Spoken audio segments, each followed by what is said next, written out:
Bà, khi bạn xung group chùm riệp xua đào bục mài bỏng của lũng chế lục ta nâng prem mặt đó. Ngày đi phẳng đáy, khi bạn miên ăn bọt bờ miên mũi, đai miên chùm lòng chừng. Lốp sang cầm hồ, trao pi ạ tì đã cà. Bút xe há ni dê yang sẵn ngột sẵn ngạt thả. Pro hãy khi miên ở cả chỉ thmấy tiệt tì. Một hai chút ni dùng tam đàn rừng rào sẵn bạ. Chỉ bị xé, bẹ bò nâng mịch chạc pin cam vị thi, để vội Cambodia ra đầu cả thì mùi. Lục bút xe há,ច្បាស់ជាបានជ្រាបខ្លះៗមកហើយនៅភ្ជុះភ្លៀងរឿងអាស្រូវរបស់លោកជាបន្តបន្ទាប់កាលពីពេលកន្លងមកយ៉ាងណាមិញក្រោយភ្លៀងមេឃស្រឡះហើយនោះកាលពីមួយរយៈមុនលោកបុត្រសីហាក៏មិនបានលេចលឺ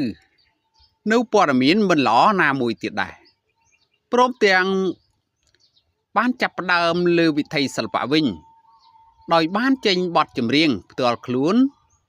និងច្រៀងរួមគ្នានឹងរៀមច្បងមួយចំនួនផងដែរប៉ុន្តែ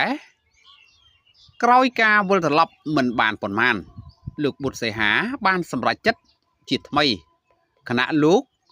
រងការមាក់ងាយព្រោះរឿងអតីតកាលដែលធ្លាប់ប្រព្រឹត្តដោយឡែកថ្មីនេះលោកបុត្រសីហាស្រាប់តែបង្ហោះសារនៅលើpage Facebook ផ្លូវការរបស់លោកបង្ហាញអារម្មណ៍ស្រងូតស្រងាត់